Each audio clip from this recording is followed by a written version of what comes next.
Hey, Justin here with Stay at Home Dads Podcast. Welcome to the place I talk about a lot of different things that happen in my life. And honestly, I think a lot of different things that happen in a lot of guys' lives. Things with my kids and my family, things to do with my mental and physical health, parenting struggles I have, tips that I come across, as well as a few random guy topics and other thoughts thrown in there to kind of mix it up a little bit. So I hope some of that really resonates with you, or at least you enjoy hearing me talk about. So anyways, thank you for being here today. Now, got my coffee this morning, recording earlier than I usually do, and I wanted to talk about something that I've talked about in depth before, way back in episode 30, and that was side hustles and making a little extra money. I'll probably have some repeats from that show in this show, so hopefully that doesn't bother anybody, but I think they're worth saying again. So what got me thinking about this whole topic again, almost a year and a half later, is, well, that episode actually did pretty well. It seemed like you guys really enjoyed it. I got quite a few listens on it, so I figured I could expand on it a little bit, maybe give a little more information. Also, this is something that I think about quite frequently. Not necessarily just making money. It's not like I'm worried about that all the time and that's always in my brain. But I tend to get ideas and thoughts about how to help other people, doing things to contribute monetary to my family. So yeah, a little bit of money there. As well as grow my skills and just do things for myself. Because when I do things for myself and I feel like I'm contributing, that makes me feel good. Things like digging my own downspouts for drains on my house. Possibly installing a new sprinkler system in my yard myself. I know that's typically a huge job that companies do, but maybe I can hone my skills and actually figure that out. Maybe hanging a garage door opener, and I actually did that. Fixing engines and things that's in my wheelhouse of stuff, since I'm a former mechanic and diesel mechanic. That's my trade, so that stuff is really in my wheelhouse. So I guess I'm kind of in that mode quite often. I think it's a good mental mode to be in, the make money mode, but not necessarily make money, but help somebody out, grow your skills, grow yourself kind of mode. So that's, I think, why I think about this all the time. Also, what triggered this, and triggered, my favorite word, right? Well, I was hearing things about this younger generation, and I'm not trying to beat up on the Gen Zs or even my own generation, the millennial. I just hear stories about how they don't want to work and how they don't want to put in the time to, advance at a company. They want to be hired in at the top position that they want immediately. They don't feel the need to start at the bottom and work their way up like I remember doing, and I think a lot of people remember doing. Or they want to quote-unquote quiet quit, like I talked about quite a while ago, do the minimum and do what they're just paid to do. Which, that's also fine too. If you don't want to advance in a company, then by all means do that. So I want to talk about that briefly, and then get into some different ways and new ways to maybe make some extra cash.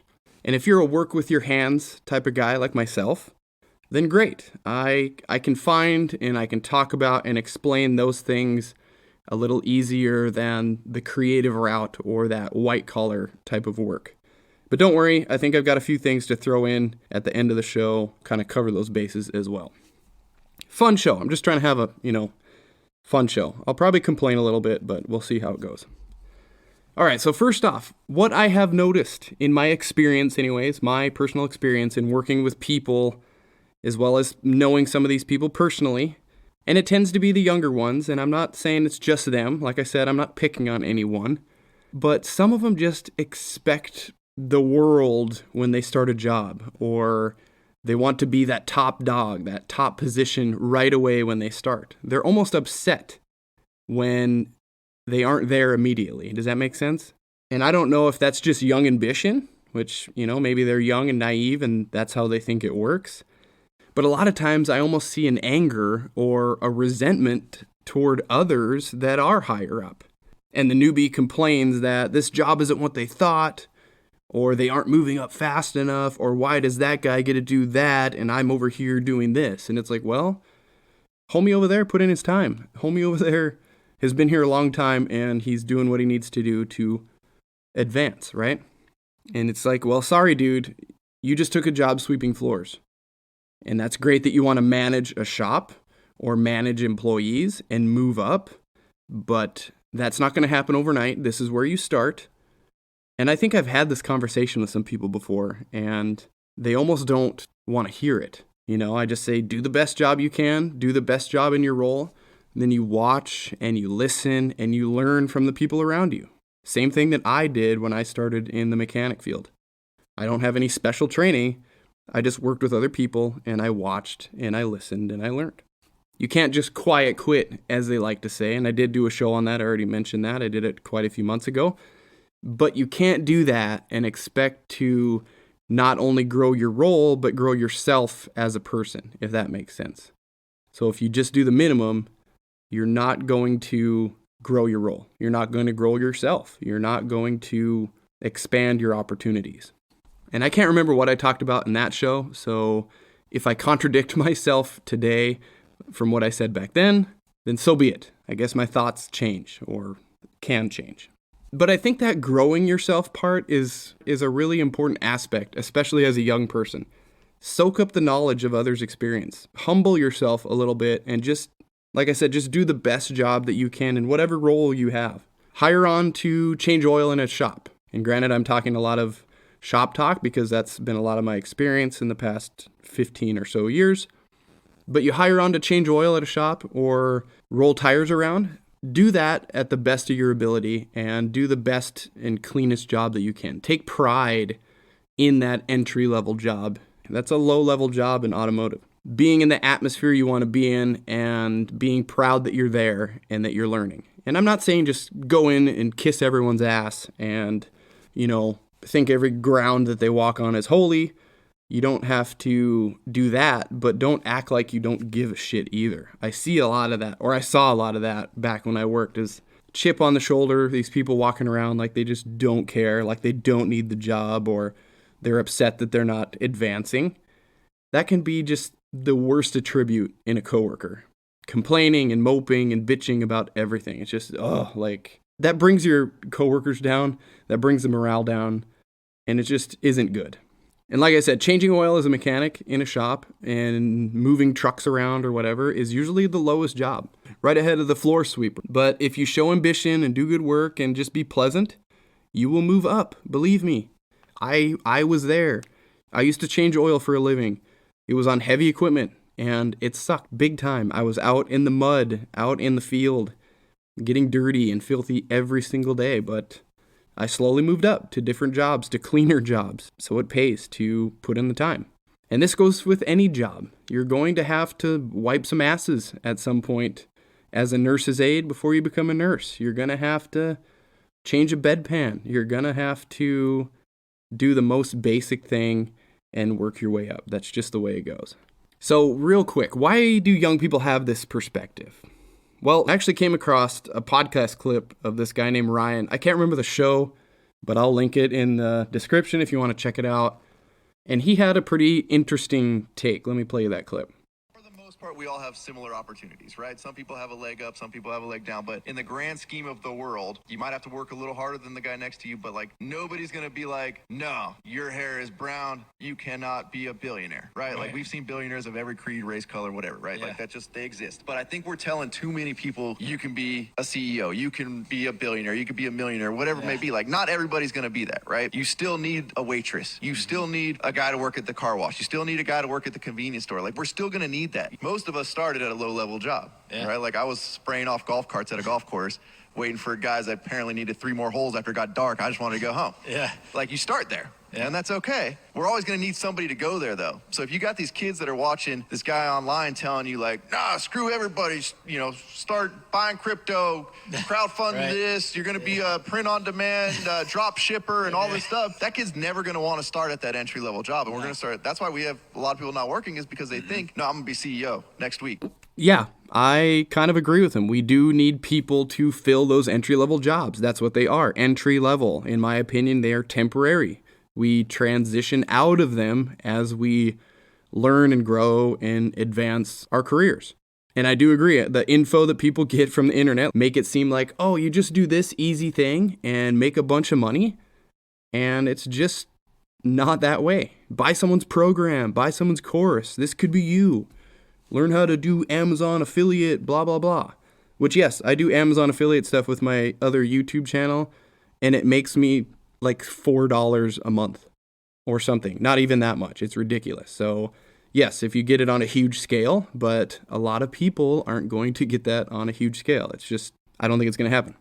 Also, like Inc. magazine said, among a bunch of others, priorities have shifted in the workforce, and the younger generations don't want to climb that corporate ladder path. They just don't want to do it. In a recent survey of 3,000 people, they found that career progression had become less important, and workers actually avoided promotions, which avoiding a promotion means less stress, but also means less money and less seniority. So instead of going for these promotions, they're doing other things for themselves. They're finding happiness in other things. It's pretty interesting that generation is kind of doing that, but I'll link that article in the description if you want to check it out. So yes, the thought and the perception has kind of shifted. Also, I initially thought that this was new. Like, we always think that, oh, this quitting, nobody wants to work, it's new. It's not new. Political scientist Paul Fari, I don't know how to say his name, but he posted on Twitter over a year ago a bunch of news clippings from every decade going back to the 1920s. And all of the headlines are essentially the same, or there's always the same passage in there. No one wants to work. All the way back from the 20s, all the way to today. Granted, circumstances are different. Things happen in our past that are different than today. But the thought that nobody wants to work as a new phenomenon is not the case. All right, so a little side derailment. I did not realize that I had so much to talk about on that. Kind of went down the rabbit hole. But anyways, let's actually get into what the title of this episode is about. Some interesting ways to make a little money. Side hustles, as people like to say. Now, some of these things are what I have already done or would like to do myself, so they may be a little more focused on working with your hands and doing labor, since that's what I'm good at, but I will try to throw in a couple other options as well, like I mentioned. First one, maybe no surprise, but that's buying and fixing and flipping things for a profit. Me, I like to kind of stick to the mechanical engine-driven things. I talked about this last time, but it's easy and it works, or at least for me it is. Like that snowblower that I bought a couple years ago. Okay, so I didn't sell it for a profit, but I can if I want to. I bought it for $40, and I know at the right time of the year I could sell it for $200 or $250 or more and make really good money on it. But it's actually been something that has been very useful to me living here in Indiana. So that's why I've kind of hung on to it. But this stuff pops up all the time on for sale pages all over the place. Cheap, needing repair, needing gas even. Sometimes it's super simple stuff, and people would rather just buy a new one than mess with fixing an old one or even attempting to look at it. You would be surprised at the amount of people that don't know how to work on this stuff, or they don't even want to try. They say, oh, it doesn't run, and they don't even want to mess with it. And I'm not saying that they're dumb or they're incompetent. They just don't know some of this mechanical stuff, or they don't have the time like I do. And I enjoy doing it, so that's why I tinker with it. I actually just got a riding lawnmower running for a neighbor of mine the other day. They were actually looking for someone to pay to come and fix it, like a big company to come out and service it and check it out, which that would have cost easily a few $100s. So I said, hey, I'll walk down and I'll come check it out. Well, the battery was dead. It was leaking gas out of the carburetor pretty bad. So I had a jump box to get it to crank. I had a few hand tools to check the spark plug and fix the stuck float in the carburetor bowl. And after 20 minutes, it was running just fine. Totally perfect. They didn't need to call anybody. Now they can cut their grass. Now I did that for free, but that's easily something I could charge to do. You know, $25 an hour, $50 an hour, something like that. I could make a little bit of money on it. And yes, in the grand scheme, you know, business licenses and insurance and all that stuff come into play if you get that big or whatever. But honestly, little handyman stuff like this for neighbors or friends or just as a side gig, I think you could get away with not having to, do that. And actually, speaking of handyman stuff, that is another really good one as well. I actually hung a garage door opener for another friend of mine. I could have easily charged a couple $100 to do that. It took a good 3 or 4 hours, and that's a moneymaker. So there are a lot of opportunities out there if you have a little bit of know-how. And like I mentioned at the top of the show, downspout bearing or gutter cleaning, pressure washing, all really good and easy side gigs to do for the neighbors and for your friends. And also the buying and selling and flipping doesn't have to be mechanical stuff either. If you're more of an artist and you're into painting and fixing stuff, you could buy furniture. You could buy little tchotchke things for a house. You could buy decor, scuff it up a little bit, paint it some kind of cool color, do a design pattern on it, and you could flip it and sell it on a marketplace or something like that and make a couple bucks. That's something you could do as well. Now, the next thing that I haven't done yet, but I'm actually really thinking about doing it, is offering up the use of my truck. I have a big diesel 4x4, big box, 4 doors. It's a big truck. It comes in really, really handy, and I think it would come in really handy for a lot of other people as well. And I'm not talking about renting it out like Turo does, which is also a good option. That's a car rental place that you can rent your own car and set your own price, and I think you even get insurance through them. So that's an option too, but I'm not talking about doing that. I think I would advertise the use of my truck as a tool to do some kind of moving service with me driving it. Haul someone's trailer, haul someone's camper to the campground or the boat to the lake, haul somebody's furniture, maybe bring them yard supplies in the spring. Everyone in my neighborhood right now is mulching their yards and getting bags of yard stuff, so I can make a couple Home Depot runs and make a couple of bucks right there. Even hauling off junk or trash that someone doesn't want to deal with. There are just, quite a few possibilities that come to mind, and I think if I price myself right, I think people would actually use the service. A good friend of mine actually bought himself a nice hydraulically actuated dump trailer to tow with his truck, because he needed to get a load of gravel dropped off at his house. And it was such a small load that nobody was willing to do it for him. So he said, to heck with it. He went and bought his own trailer, and he started hauling material for himself and for other people. And he said it's actually working out really, really well. He's doing what those big companies won't do. I think that's pretty smart. He's making some money at it. And the thing is I'm not looking to do this or any of these things full time. So you could easily fit it in wherever, when I run my own errands or when I do my own thing, and it could just be as much or as little as I wanted to do. I actually just came across this company called GoShare, and you can partner you and your vehicle, whether it be a truck or a van or a car, to do deliveries at your leisure. They say trucks can make upwards of $70 an hour, so I don't know, that doesn't sound too bad to me. And you can work whenever you want. You can pick whatever you want to haul. So I think it comes across an app or something like that, and you can choose what you want to do. And another app I just found too is called Truckit, which kind of does the same thing, and you can actually name your own price. So that's kind of neat. And I think all these carry their own insurance, so you're covered in that aspect.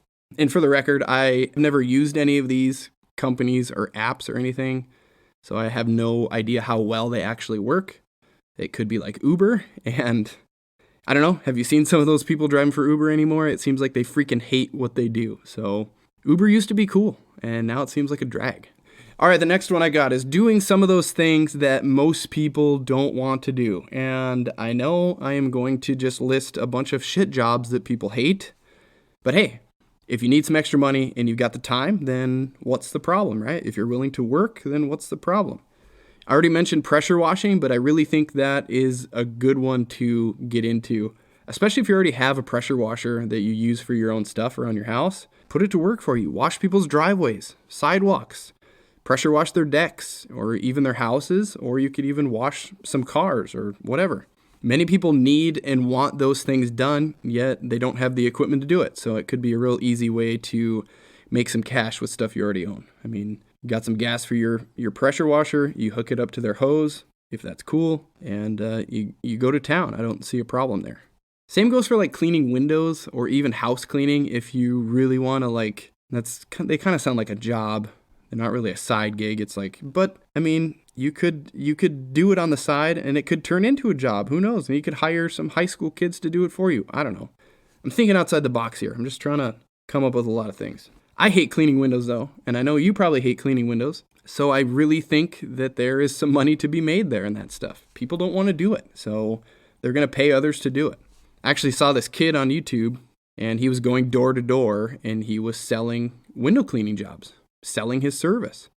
He was kind of annoying, but he was making money and getting clients, saying, hey, I'll wash all your windows for $200, or I'll do this for that. And you don't need a whole lot of equipment to do that job either. All right, so let me shift gears here a little bit and get out of the manual labor side of this podcast today. Talk about some things that people that don't want to get dirty can do. If you're a teacher or were a teacher or even someone who is just really knowledgeable about a particular subject, then you can be a tutor. When the pandemic hit and kids were out of school, I remember seeing all over my neighborhood website and the town website, it was parents willing to pay handsomely for someone to come and tutor their kids in math and English and whatever else you could think of. I was honestly quite shocked at what they were willing to pay for something like this.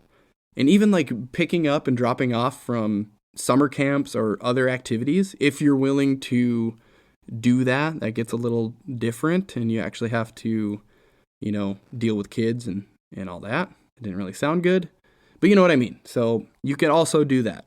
And it looks like there are plenty of websites too and apps for this as well. One called Podia.com. It looks like they have all the tools set up on the site to do transactions, sell courses, do webinars. So if you want to get into the online tutoring and not the in-person tutoring, there's options out there. And tutoring doesn't have to be just academics either. It could be anything. It could be teaching kids or adults how to sew. It could be guitar lessons. It could be cooking lessons.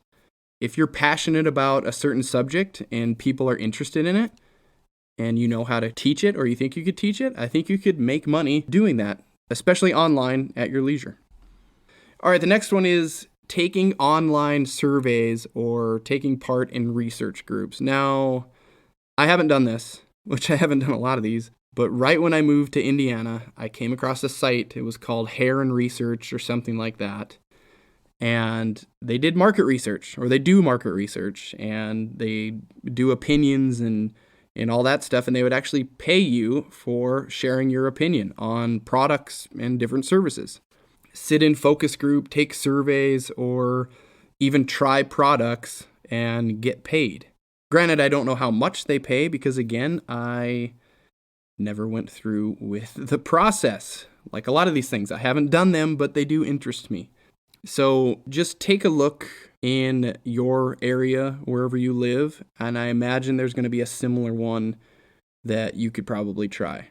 I remember when I looked on their website, or they sent me an email saying, hey, there's this new research, group you can get into, and they were asking me about fast food and restaurants that I had eaten at locally. So it could be anything. It could be kind of fun, could pay a couple of shekels, but something to check out.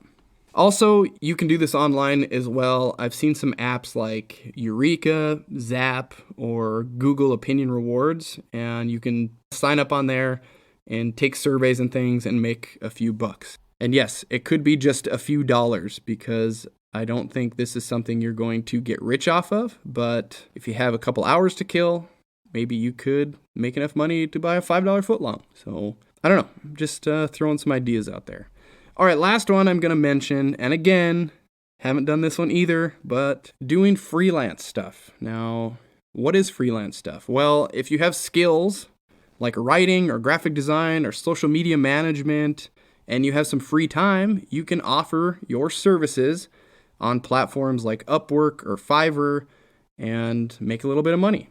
For a freelance writer, for instance, I've read it can actually be kind of lucrative if you really get into it and do it enough. If you have a few hours to write about something you're passionate about, or if you want to do some proofreading, businesses and websites hire that stuff out, proofreaders out.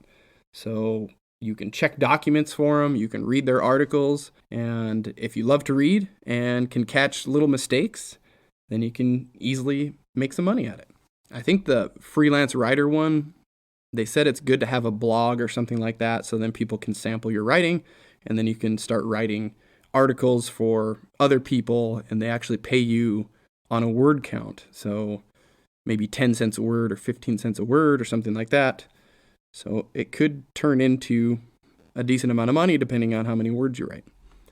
But anyone can do this stuff. If you work and you have some time on the side, then you can step into it. If you're a stay-at-home parent like myself, you got a lot more time than someone that works every day. So also, if you're a young person or a kid, it could be a way to make a little extra money. And I think it's great to tell our kids about stuff like this. Get them excited about making money. Get them excited about learning new things and working for themselves in a sense. And I think you could even do some of the tried and true side hustles with your kids. Walking dogs, pet sitting for your neighbors, picking up trash, or picking up the lovely dog do, shoveling snow. Those are all things that honestly kids could do to make a little money, or you could do with your kids. It's great to show them how to work for themselves, like I said, and do hard work and work their way up to better things. Maybe we can kind of change their perspective early so they aren't negative about jobs when they get older and they want to work hard. Anyways, that's about all I have for today's episode of Stay at Home Dads Podcast. I hope I gave you some decent ideas on making use of your free time and some good ideas on making some good side money, if that's what you're looking to do. I will list all the sites and apps in the description, so if you want to check them out and maybe take part in them, the links will be in the description. And remember, I have no affiliation with any of these websites or apps. They're just things that I came across and I thought somebody could use. So I'm not being paid by anyone. I haven't really tried any of them, so do so at your own risk.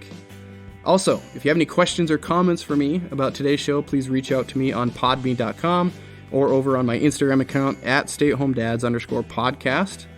And if you do some of these ideas, let me know how much money you make. Let me know how much money you get for doing a survey or for doing some freelance writing. Or if you found something cool on Marketplace and you bought it and sold it, let me know how much money you got out of it. So, all right. Thank you for listening once again, and I will talk to you all next week.